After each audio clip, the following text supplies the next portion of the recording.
皆さんこんにちは。自称タップサウンドアーティスト踊る夏子です。はい、なぜ自称なのかというと、まだそのタップサウンドアーティストとしてのね実績は YouTube に出してるだけで、まだ実績がないのでね、こういう時に自称って言うんだろうなと思うんですけど、はい、今週はですね、私結構学校に行ってました。まず月曜日はですね、保土ヶ谷支援学校さんという支援学校さんにね、タップダンス体験会ということで行ってきたんですけれども、アシプロのメッセンジャーとね一緒に行って、ものすごくみんな楽しそうにタップダンスをね踊ってくれて、私はねとっても嬉しかったです。これやっぱりやらされるんじゃなくて、自分からねやってみようと思ってやってみて、わあ嬉しいっていう気持ちがね伝わってきて、本当に嬉しかったんですけども、今日は鎌倉市内の中学校さんにね行ってきて、 NPO 法人未来をつかむスタディーズさんがそこの学校さんと3年間かけて自分を知る、他者を知るみたいなね、探求する、自分とは何か、他の人はどんな風なのかっていう探求する授業を3年間かけてやってこられた最後の3年生の卒業前の最後の授業ということで、テーマが表現だったんですね。で初めは私が入る予定はなかったんですけれども、こう相談くださって、最後表現の授業なんだけどどうだろうかということで、なんかいろいろお話ししてるうちに私も参加させていただくことになって今日行ってきたんですけれども、本当に素晴らしかったんですよ。自分たちの3年間をグループ表現として即興で作りましょうというミッションで、その前にこう段階的にねプログラムはあったんですけれども、これねものすごく難しいんですよ。例えば誰かが一人がリーダーになってこうしようって決めてみんなが従うとか、そういう形だったら割と簡単に誰かが決めちゃえばいいんだからいいんですけど、そうじゃなくて、そのグループ大体8人のグループがみんなで話し合って全員の意見を取り入れて、たった20分で90秒のある程度パフォーマンスを作るという本当に難しい課題だったんですけれども、それにねみんななんかこう結構楽しそうに取り組んでいて、すごく悩んでるチームもあったんですけど、悩みながらまとまらないなっていう中でも、こうなんだろうね、誰かに押し付けてこうしちゃえばいいよみたいなことなく、じゃあこうしようみたいなところをね落とし込む場所を考えてみんなでやっていて、素晴らしいなと思って見ていました。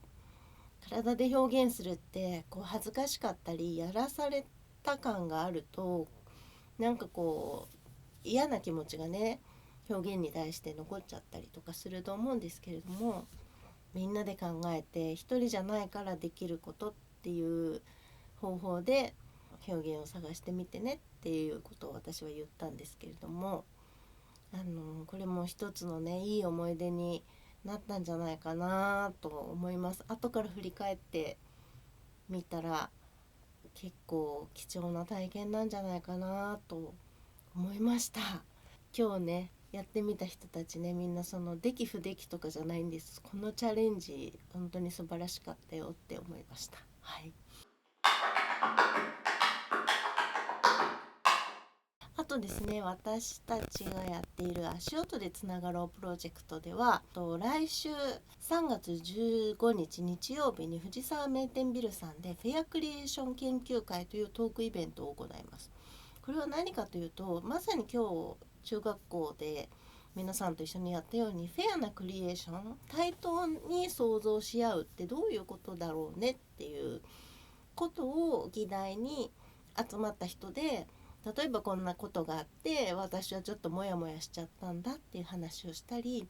そういう時例えばこういう言葉かけが一つあると解決するかもしれませんねっていう話だったり、そういう話をねざっくばらんにできる場所を、作っています。まだねその YouTube で2回やっただけで、実際に場所に集まってトークイベントするのは第1回目になるんですけれども、ここれもね、さまざまな力関係、どうしても先生と生徒とか大人と子供とか支援者と利用者とか、こう立場によってできてしまう何かこうフェアじゃないものっていうのはどうしたって生まれちゃうんですよね。そこをいかに対等な関係で何かお互いを一緒にいるっていうのはどういうことなんだろう、役割は役割として担いながら、それでもフェアに